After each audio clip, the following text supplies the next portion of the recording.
Steve. So you can see I've been to this building before because I stole a photograph. Which I think is a beautiful photograph. So I painted. So I was like, I couldn't. So just quickly to introduce that's not on the slides because I can't be bothered. I'm Monica Needs. I work for Oxford City Council. I am job sharing the Director of Communities and Citizens role since the beginning of May. So I'm still finding my feet. Okay? I've been hanging around since like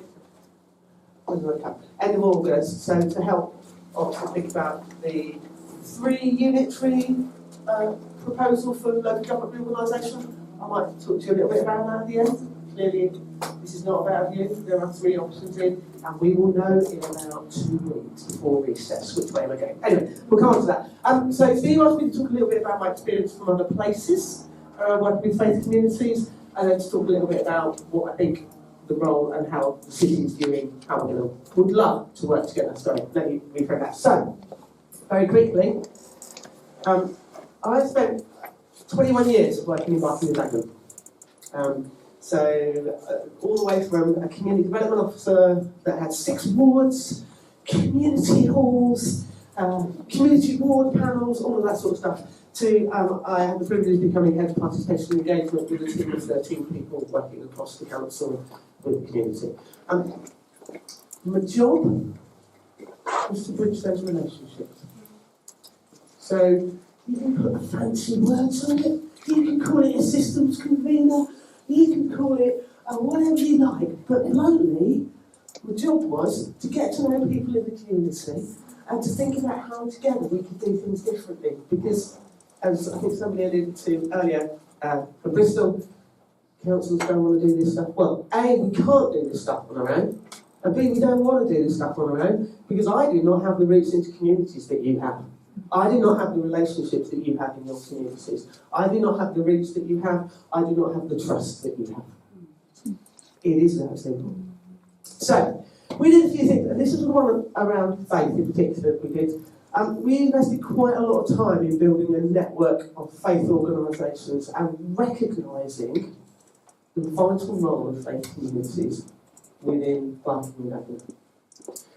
When we were doing this, it was one of the fastest changing places in the country. We had the British National Party, 12 elected members. We've got real tensions in an East End community that's changing dramatically. And so those relationships in communities really matter. And when people move into a new community, who do they connect with? Most often their faith community. It can be the mosque, it can be the Bidwara, it can be the Christian church, it can be Catholic, it can be whoever you want, but that's where people start going to start to find community if they have a faith. So we worked really hard with our faith leaders and came up with this as a kind of, basically, we think it was the first faith policy in the country, which I'm quite proud of, to be honest. And I'm saying, Councillor Ashrath, this is Bishop Trevor. He's a hoot. An absolute hoot. He's not Bishop Trevor, I'm not there anymore, but he was an absolute hoot and I loved him. But it was all about celebrating faith-based social action. Recognising what you guys do day in, day out in our communities. Responding to hate, crime and prejudice. We're going to see a little bit more of that right now, which I'm really sad about. But we do respond with love and by challenging it where we need to and how we need to do that. And by protecting our faith communities when they feel threatened by some of that stuff. Accessing spaces and buildings. Back in Dagenham, we were building thousands of new homes. They need community spaces, they need faith spaces. Hopefully, quite often they just understand, how do we do some of that? We did some of that. Safeguarding vulnerable people. You know the people in your communities that are at risk. You know the people down your streets that are at risk. You know the homeless person that you walk past every day that's at risk. Respecting differences. That was part of our role, was to understand and to respect one another. So when in a WhatsApp, across faith leaders, when Palestine kicks off, and the Christians are in the app, messaging the Muslims and saying, we hear your pain. Nobody sees that in public, but that's really important in a community. And when our Christian leaders sat in a room with our Muslim leaders, and I saw the pain in one of our elder statesmen, who was the Muslim elder, and said, this is radicalising your young men. What are we going to do? That's real community. And then promoting those diverse voices. So that as a council, we have an equality standard, we have an equality. So how do we promote all of those voices? Not just one of those voices. So that was the kind of the big picture bit we did, alongside everything we did involved faith communities. So I'll go on a little bit more. So this is one of my friends, actually. This lady called Anne McIntyre. So we worked together for 20 years. Community Resources Dagenham, they've taken over the old United Dairies. They bought it to mill. They raised £350,000 a day, not all of it. I'm not going to get this number right, she'll shoot me if I'm getting it wrong. Was community infrastructure levy from the council for the development. Okay. We also did that, so Kingsley Hall, literally the next corner down the road from this one, also got SIL when it redeveloped its site because it included a community cafe, community venues, social housing for vulnerable people. So there are real opportunities that can happen. This project actually reaches right across the borough now, so it's about how do we together create a kind of stronger neighbourhood. And actually this is funded by the council and other partners, communities, because we know that social isolation, lack of cohesion in communities, lack of relationships, these are the sorts of things that communities, that churches, faith groups do and bring together and can actually work really well. So we did this stuff, and this building is glorious. So, having walked into it at some point very recently. But it took them, I think, 10 years. Doesn't happen overnight, but it's on one of the corners in Dagenham. It ain't going anywhere now. And so they're part of the fabric as a church, and as a community resources is part of a wider church called Lifeline Community Church. They are part of the fabric of that place. They helped to regenerate a playground. One of their people went on a campaign. They were right in the council's face. Not done. Kept going 3 years. New playground in Nolan's Car. So these are the sorts of things that can happen. The mosque, our mosque, I've been gone 2 years. The main mosque in Dagenham has a sensory room, part funded by the council, for families with children that need access to that sensory space to relax, to experience different things. It's integral to our communities. So that's kind of that's what I did before, right? I'm also aware of time, so let's not go. Right, so and we're here. Okay, so Oxford, as it is at the moment. So significant part of 51% of residents have a faith. Okay? 38% Christian born say in the last census data that they have a faith. Let's frame it that way. That's gone down a bit, just so you know. Went down by about 7% across the whole thing from 2011.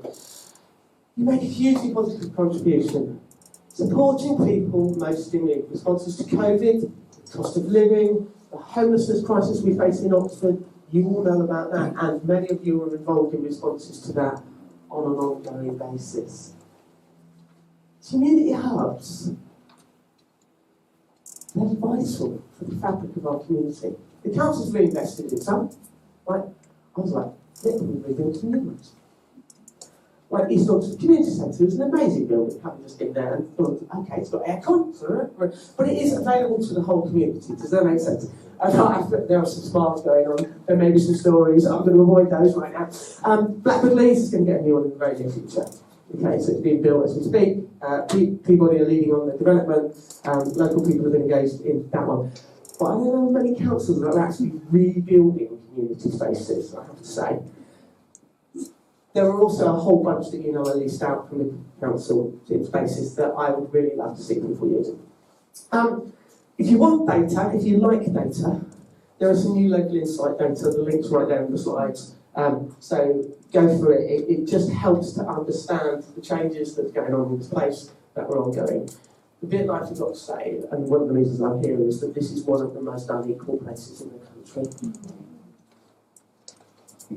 So when I go to Blackwood Leys, and I'm outside a building, because the person's not allowed in the building, because the person, they had a barney with the person in the building, I don't dig into that, and I'm sitting, because somebody says they're not allowed in, I'm like, right, I'm going outside.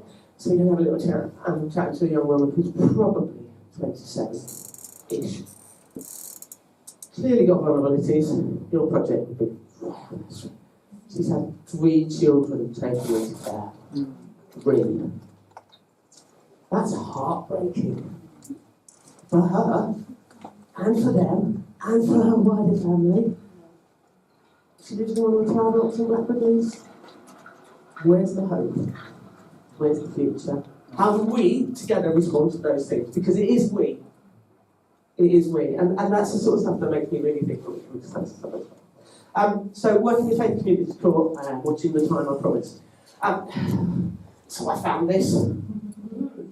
I'm quite impressed with myself, sorry. So I really think these sorts of networks of churches, networks of faith organisations coming together and saying, this is our response and we want to partner with you. Bristol, thank you very much, is core. We've got a localities approach, we've got localities managers in some of the highest areas of need. If you don't know your locality manager and you're in Barton or you're in the city centre or you're out at Blackwood Leys or wherever you are, please talk to me because we want to make those connections. And part of their job is making those communities, absolutely fundamental is making those relationships. So those local partnerships. We value the role that you guys play in bringing society together. Massively. Massively. Community cohesion is under pressure locally and nationally. And we recognise that faith does build community. Yeah. And there's lots that's already happened. There's lots that goes on in this amazing city. And that's amazing. And we need to keep going with that and keep thinking, how do we help people stay safe when some of this stuff gets really tricky? We are a city of sanctuary. We are already working with our faith communities and the wider civil society on that. We will continue to do that. It's really important. Supporting community works, you may not know it. The narrative in the past was faith groups did not get funded. They do. Yeah, there's a little list in there. It's not a huge amount of money without a shed loads, but there are lots and lots of community projects that are faith-led in this city that get little bits of money from the council's grants policy. So the dial from whenever has shifted. If there's a way, there are open processes, we will consider those applications alongside other applications, but also if there are partnership approaches we want to take. Henry Smith chucked out something very recently, yesterday or the day before, about being a welcoming place. I was like, ooh, what does that look like as a partnership bid? I haven't had a chance to read it properly yet, but I was like, right, that's an interesting one. Because there are opportunities to work together. And that's the bit, is working together. For me, as a council officer, what I really want to see is this system connected to itself. And part of my job is just doing a bit of that. It's just going, there's an opportunity here, there's an opportunity here. Oh, you're doing that as well. Now that's strategic, but it's just joining the dots, basically. And that's really important. But also welcoming and supporting new arrivals. We're committed to that, and we're not shifting. It's a real tension. We're not shifting. Just stating the line in the office. Because we want people to settle in the office.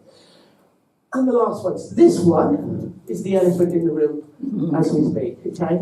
I just thought I'd make it that, basically. So, London. Yeah, I thought I'd misspelled Oxfordshire for a minute. I was about to get the sack. I haven't, it's okay. So it's 3 weeks' time. Within 3 weeks, we will know whether it's 1, 2, or 3 unitaries. I'm not here to say what Obviously, I worked for the City Council, we wrote the 3 units we did. So just being very clear about that. Because, from our point of view, we think that gives the communities of Oxford a greater voice at the mayoral and the combined and in other levels, as well as being closer to our communities. Not close, not pretending we're close, because you're going all the way from a lower super output area in Blackburn Leys that is in the bottom 10% in the country to Headington or Jericho that is in the top 10% in the country. How do we make the wealth that is coming to this place, that is here or that is already here, actually directly address that inequity in some of those places? That's my exam question. I think it's the exam question for this. Because it is meant to change some of the handoffs, the cut-offs, the barriers that we have in order to make sure we can better join our services around people and think about who is best placed to deliver those services.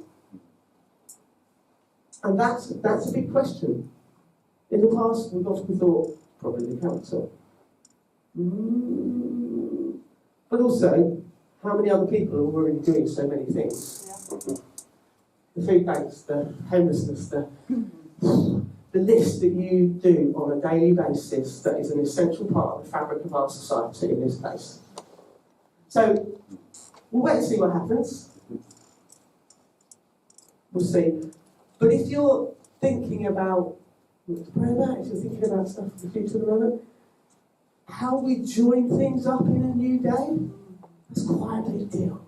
And how we build those relationships for the future and for this place, so that actually faith is part of building community in Oxford, which you already do, and we want to do more alongside our VCSE partners, our health partners, our police partners, any other part, the Equinox, the big developers, the university, because together we make this place, and together we make a difference for the people that live in this place. Yeah. Brilliant.